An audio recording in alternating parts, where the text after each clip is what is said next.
আসবেন, কোন সাহাবায়ে কেরাম আসবেন, সত্য কথাটা মানেন আর না মানেন অন্তত স্বীকার করেন, সমর্থন দিয়েন। সাহাবায়ে কেরাম আসবেন না, কোন আইম্মায়ে কেরাম আসবেন, ইমাম আবু হানিফা, ইমাম শাফিঈ, ইমাম মালিক, ইমাম আহমদ বিন হাম্বল, ইমাম বুখারী, ইমাম তিরমিজি, ইমাম মুসলিম কেউ আসবেন? বড় বড় আউলিয়া কেরাম আর আসবেন না। কিয়ামত পর্যন্ত এই জাতিকে পরকাল জিন্দেগির যেমন শান্তির ঠিকানা দেখাবেন, দুনিয়াতেও শান্তির ঠিকানা দেখাবেন কোরআন সুন্নাহর আলোকে একমাত্র উলামায়ে কেরাম। কারা দেখাবেন? খুব খেয়াল করি, আওয়াজ বন্ধ রাখেন। উলামায়ে কেরাম পথ দেখাবেন, আর কেউ দেখাবার কোন সুযোগ নাই, অধিকার নাই, অনুমতি নাই। এ জাতিকে সঠিক পথ দেখাবেন কারা? জবান খুলেন, কারা? উলামায়ে কেরাম। সারা দুনিয়ার বিধর্মীরা পাগল হয়ে গেছে, আন্তর্জাতিক এক চক্রান্ত। এই খেয়াল করেন, আন্তর্জাতিক চক্রান্ত উলামায়ে কেরামের ইজ্জত নষ্ট করার জন্য। একটু খেয়াল করিয়েন ভাই, কেন? উলামায়ে কেরামের প্রতি যদি মানুষের ঘৃণা জমানো যায়, তাহলে মানুষ আর ওই আলেমের পেছনে নামাজ পড়বে না, ওই আলেমের বয়ান শুনবে না। তাহলে ইসলাম বন্ধ করে দাও, মাদ্রাসা বন্ধ করে দাও বলতে হবে না, অটো বন্ধ হয়ে যায়। যুবক বাবারা, অনেক শিক্ষিত মানুষ আপনারা, আমরা টুপিওয়ালারা বোকা, বিশেষ করে আমি বড় বোকা। তবে একটু খেয়াল করিয়ে শুনিয়েন, ভুল হলে ধরায় দিয়ে,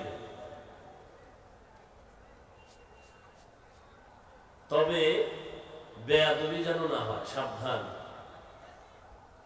আলেমদের সাথে বেয়াদবি করে কিন্তু ঘরবাড়ি ছাড়া।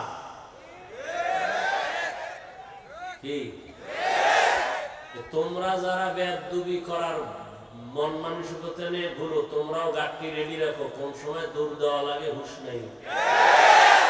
কোন বেয়াদবের আর ছাড় দেওয়া হবে না ইনশাআল্লাহ, কোন জালিমকে আর কোন সুযোগ দেওয়া হবে না ইনশাআল্লাহ।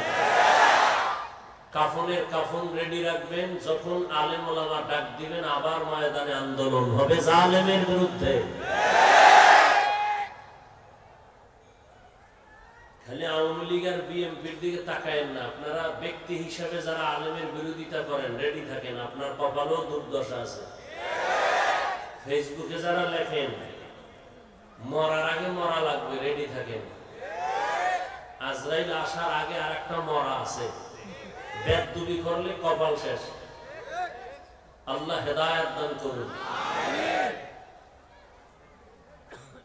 তো যে কথাটা বলতেছি খুব খুব খেয়াল করেন, উলামায়ে কেরামের বিরুদ্ধে চক্রান্ত, এটা ইন্টারন্যাশনাল। কেন? ইসলামকে কুলুষিত করার জন্য।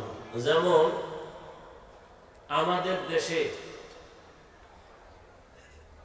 বহু এসপি, ডিসি, ওসি তাদের চেয়ারে বসে আমি দেখছি কোরআন শরীফ পড়ে, কোরআন তেলাওয়াত করে। এসপি সাহেব, আপনি কি আলাদা কোরআন শিখছেন? এসপি হওয়ার পরে কোর্স করানো হয়? কয় না। আপনি কোরআন শিখলেন কোথা থেকে? বলে মক্তবে। কোথায়?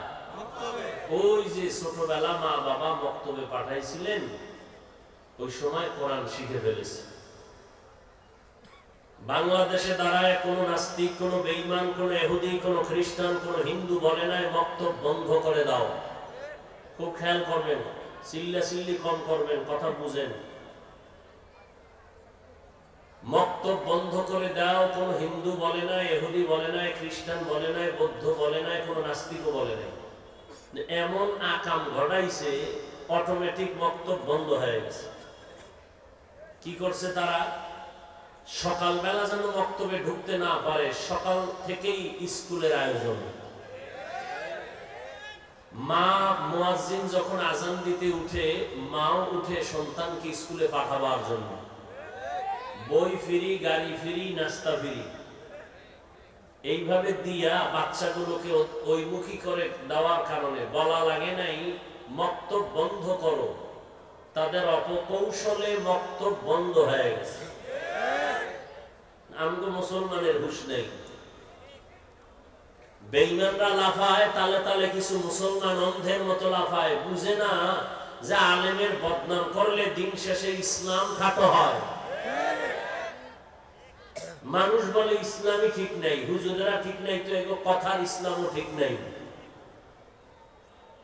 এই জন্য আমি সারা বাংলাদেশে ঘুরে ঘুরে বলি, যারা ওলামায়ে কেরামের বিরোধিতা করে এরা সবগুলো মা বাবার অভিশপ্ত সন্তান।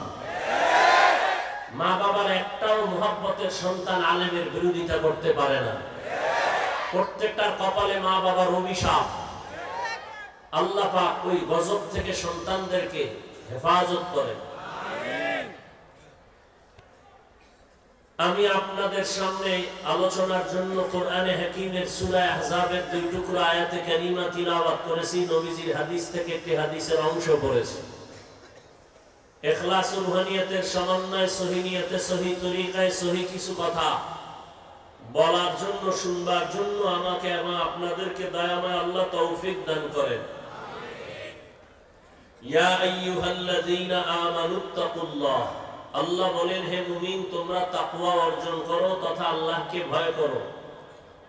আকুলু কওলান সাদীদা, জবানের দ্বারা যা বলো সঠিক সত্য শালীন ভাষায় বলো। লাভ ইউসলিহ লাকুম আ'মালাকুম, বিনিময়ে তোমাদের সব আমল কবুল করে নেবেন। ওয়া ইয়াগফির লাকুম যুনুবাকুম, এবং তোমাদের জীবনের সমস্ত গুনাহ আল্লাহ মাফ করে দিবেন। ওয়া মান ইউতি'িল্লাহ ওয়া রাসূলাহু, যে এবং যারা আল্লাহ এবং নবীর অনুসরণ করবেন, ফাকাদ ফাযা ফাওজান আযীমা, অতঃপর তাদের বিজয় হবে চূড়ান্ত বিজয়। অর্থাৎ এই গুণের মানুষগুলো বিনা হিসাবে জান্নাতি। রহমতের নবী বলেন, ও দুনিয়ার উম্মতের দল, দুটো জিনিস যদি হেফাজতের জিম্মাদারি নাও, আমি নবী তোমাকে জান্নাতে নেওয়ার জিম্মাদারি নিব। এই জায়গাটা কি জন্য খোলা রাখলেন? কি পরিমাণ বাতাস আসতেছে।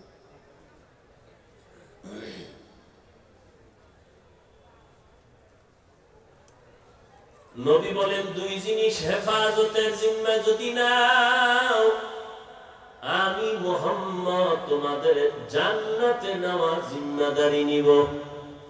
কয় জিনিস? জবান খুলেন, কয় জিনিস? প্রথম হলো জবান কন্ট্রোল করো, হেফাজত করো। দ্বিতীয় লজ্জাস্থানের হেফাজত যদি করো, আমি রাসূল ওয়াদা করলাম তোমাকে জান্নাতে নেওয়ার জিম্মা আমি নিয়েছি। আয়াত এবং হাদিসের তরজমার উপরে মূল আলোচনার বিষয়বস্তু হলো জবানকে কন্ট্রোল করো। এখানে আল্লাহ চোখ হেফাজত করো, কান হেফাজত করো, এটা আল্লাহ বলেননি। জবান হেফাজত করো কেন বললেন? এর কারণ হলো পুরো বডির মধ্যে জবান হলো একটা দামি বস্তু এবং আল্লাহর নিয়ামত, অন্যদিকে এটা মারাত্মক একটা অস্ত্র। নিয়ামত কেন? হাত, চোখ, কান, পা, পেট, খানা, ক্ষুধা, এগুলো সব পশুর মধ্যে আছে। পশুর মধ্যেও আছে হাত, পা, কান, চোখ, পেটও আছে, ক্ষুধাও আছে, খানাও আছে, এগুলো আমাদেরও আছে। কিন্তু আমাদের মধ্যে, পশুর মধ্যে ব্যবধান করে দিল আমাদের জবানের আওয়াজ। ওরা হায়ওয়ান, আমরাও হায়ওয়ান। ওরাও হায়ওয়ান, আমরাও কি হায়ওয়ান। তবে আমাদের ব্যবধান হলো আমরা নাতেক, হায়ওয়ানে নাতেক। তাহলে পশু আর মানুষের মধ্যে ব্যবধান করে দিল জবানের আওয়াজ। এই যে আমি মাউথ সামনে নিয়ে কথা বলতেছি, আমার কথাগুলো মেশিনে টেনে হর্ন থেকে বের করে বহুদূর পৌঁছায় দিচ্ছে। যে মেশিন এই কাজগুলো করতেছে, এই মেশিনটা লাগাতার দীর্ঘ টাইম চলতে পারবে না, একটা লিমিটেশন দেওয়া আছে। এর থেকে বেশি চালাইতে গেলে আগুন জ্বলে যাবে, তার মার পুড়ে যাবে, নষ্ট হয়ে যাবে। কিন্তু জিহ্বা নামের মেশিন চলতেছে বছরকে বছর, বছরকে বছর, বছরকে বছর। দুনিয়াতে জন্ম নেওয়ার পর আজ পর্যন্ত কারো 20, কারো 30, 40, 50 বছর পর্যন্ত এই জবান দিয়ে কত হাজার কোটি কথা সাপ্লাই হলো। এক সেকেন্ডের জন্য এই জবান বন্ধ নেই।